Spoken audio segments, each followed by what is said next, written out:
They now focus themselves on the Louth challenge for a place in the final. Marty Morrissey is the commentator, and as we join it, there are 8 minutes gone in the first half, and Dublin have got the only point on the board. Goalkeeper Niall O'Donnell with the kick out. Almost holding on to it, but not quite. Gathering it is Ken Rooney. This is Colin Kelly, very skillful player at centre half forward. Given the bit of space, sends it in, and John O'Leary comes out to gather it. This is Mick Deegan. Scored 2 great points against Kildare in the replay. This time gives it down to his corner forward to try and do the necessary work, Charlie Redmond. And again, Mick Galvin is the target. Niall Guyden has got outside, and Mick Galvin is inside. He wants to use him. That's a very good kick by Mick Galvin. 2 points for Mick Galvin. 2 points for Dublin, and just over 8 minutes gone now in the first half.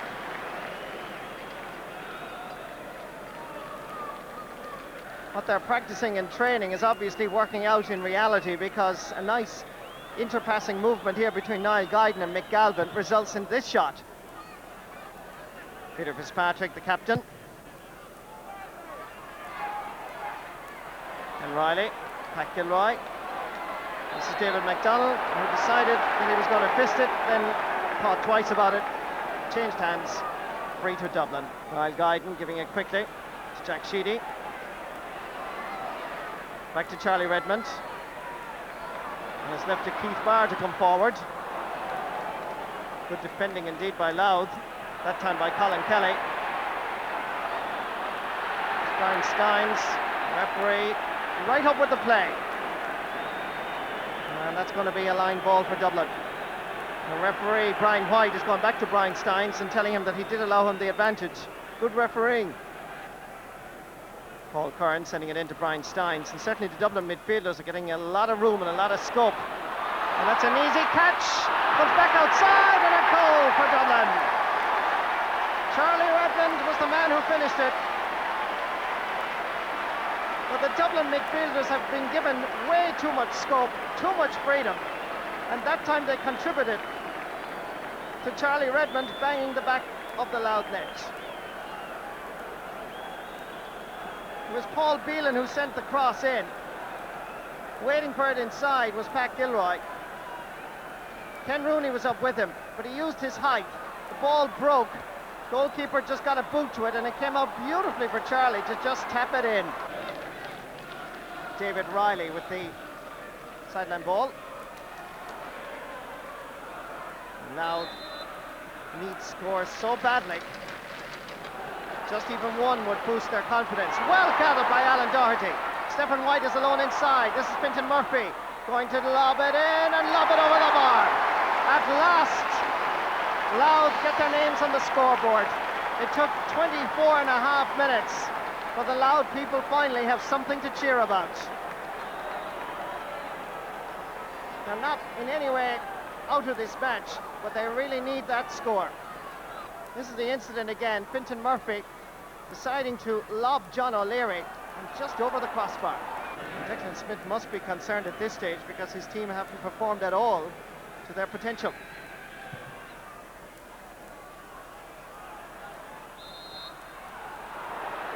Sean Cahill seemed to slip more than anything else. Referee Brian White says he was pushed, but certainly I saw nothing there.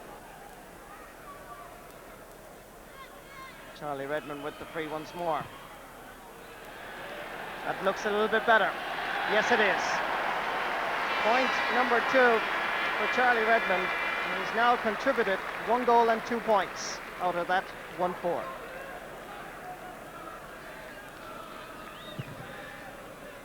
Niall O'Donnell decides to switch wings in an effort to break Dublin's superiority around midfield.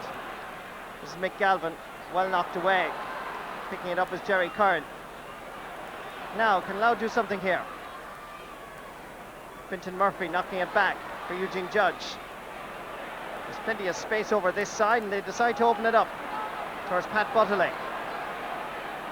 Still Pat Butterley, nice bit of skill. Now, can he get a room to swing a shot? That's a very good point by Pat Butterley. Louth's second point comes after 31 minutes.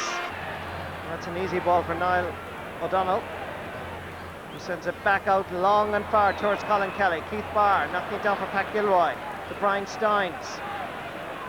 Really, Gilroy and Steins have played two great games in midfield for Dublin. Keith Barr switching play over to this side. Ollie O'Donnell going up for it. Back towards David McDonald to Stephen Melia. Ball aimed. Pat Butterley well picked up by Ollie McDonald. Now, can Louth get something out of this? Still going forward. Niall Guyton in hot pursuit, and still Ollie. Now, can he finish it off? He lobs it in. John O'Leary dropping in the goal for Louth. Totally against the run of play. And Ollie has done it. Mighty Ollie McDonald. And John O'Leary will have nightmares over this, but Louth people will have dreams, pleasant dreams, because now Louth are back in contention. A scoreline that you couldn't really imagine or envisage a moment ago. And Ollie McDonald from the St. Joseph's Club dropped it in. John O'Leary saw Eugene Judge, took his eye off it, and Judge tapped it in. Now can Louth really produce something here? This is Eugene Judge once more, going forward, fisting it over the bar. What a transformation in the space of a minute. After 7.5 minutes of play, Eugene Judge, he'd be credited with a goal and a point. 3 points between the sides. Eugene Judge decided not to go that way. Dermot Deasy was fooled, and he took his point cleverly using the fist. Now, they have to gain some sort of an even-Steven situation in midfield if Louth are to pull this one out of the fire. This is Fintan Murphy. It's gloriously over the bar. Brilliant play by Fintan Murphy. The Cooley Kickham star gets the Louth people on their feet in Croke Park. 2 points between the sides, 9.5 minutes gone into the second half. This is one of the best points of the match, actually. Eugene Judge giving it to Fintan Murphy, and with that easy, lazy style, lobbed it over. Well, Declan Smith said to me in the dressing room that what he has this time is just more than a bare 15.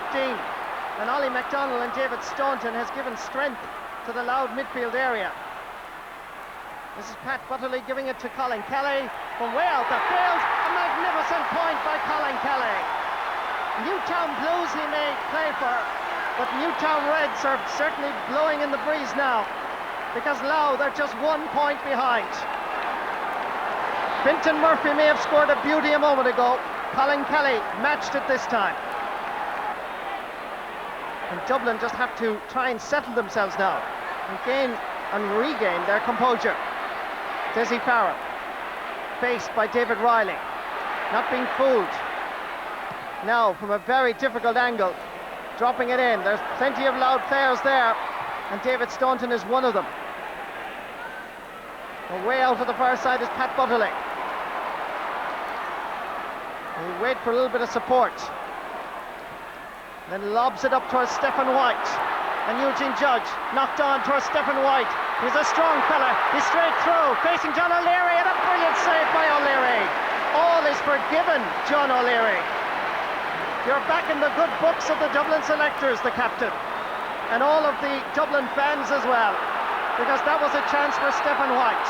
Paul Curran sending it up. Well held by Mick Galvin. Well, almost at least. And the referee gives the free. Taking it quickly in towards Dessie Farrell. This game being played at a lightning pace in this second half.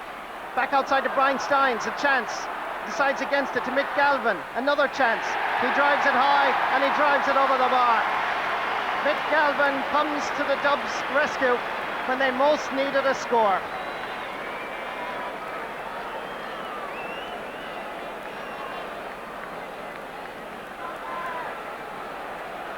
Well, that score from Mick Galvin started way down here when Stephen White used his strength. It was a one-on-one situation and John O'Leary saved brilliantly.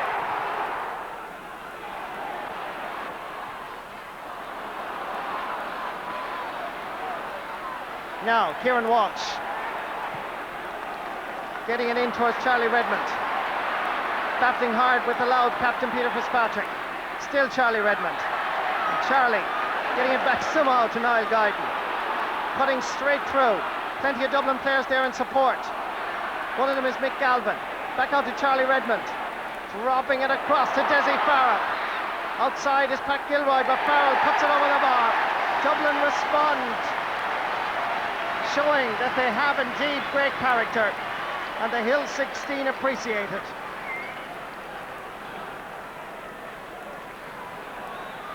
This is what you call a hard-worked score. As the ball came across to Dessie Farrell, there was 5 or 6 passes involved beforehand, got the chance and took it. That's aimed at Stephen White. Well read by Dermot Deasy. McDeegan, Pat Gilroy. And the worry of a moment ago, or a few minutes ago at this stage, now seems to have somewhat abated. As Dublin go forward once more. Mick Galvin going straight through. Dessie Farrell is to his left. Galvin takes his point. 4 points for Mick Galvin. Stephen Melia to Pat Butterley. They need to engineer a goal, really. Butterley dropping it in and dropping it over the bar. That's point number 2 for Pat Butterley. Ken Riley. Pat Gilroy. He's a hard worker, Pat Gilroy. Mick Deegan. Mick Galvin. To Johnny Barr. Sending it low in towards Dessie Farrell. Back to Mick Galvin. And Mick sends it over the bar. And Mick Galvin has scored 5 points in this Leinster Championship semi-final out of that total of 115. Dessie Farrell gathering possession from a Johnny Barr pass, and Mick Galvin with that long, easy style lobbing it over. I thought in the second half now we were coming close. I think it was 1-7 to 1-5 at the time. We had the Dubs under pressure, but I just think they were a bit strong in the second half. You know, fitness told in the end. I thought Dublin looked very strong, especially towards the end. They were full of running and the movement was very good. Louth done well to keep up with them most of the game, but in the end I thought Dublin's fitness told. Did you see potential in this Louth side that they'll be back? Oh yeah, they've got a lot of young players in there, and you know, if they get the right day where the frees go over, you know, who knows. What about the heat here in Ireland in comparison to Orlando? A lot cooler here. It's freezing here. Talk to me about the Louth goal, because it looked like it was going to be a turning point. Well, it was a turning point. I mean, the ball, you know, was going over the bar, but it was low enough to catch, and you know, I just got caught under the bar. Crossbar hits your arms and it pops out, and at first there was a loud full forward there. But I mean, it has to go down as a monumental goalkeeping error. I was delighted to get back in. I've worked hard to get back in, and the style of football we're playing, the lads are making it very easy for me. They're knocking the ball in early, and Charlie and Dessie and myself, all 3 are benefiting from it. And hopefully we can continue to play like that. We came up here to beat the Dubs. We certainly had it within our sights. We were quite capable of beating them. But the championship is all about ifs and buts, and it didn't work for us. A bounce of a ball. But in fairness, you have to give a lot of credit to the Dubs. And the final score in that match, by the way, was 115 to 1-8 for the Dubs. And the man of the match from that game was Mick Galvin of Dublin, a player indeed that's been in and out of the Dublin team a bit over the years. Well, this afternoon he was very much in and made his presence felt, also scoring 5 points from play. Well, now, meanwhile, over in the west, Galway and Leitrim had to go to Tuam this afternoon.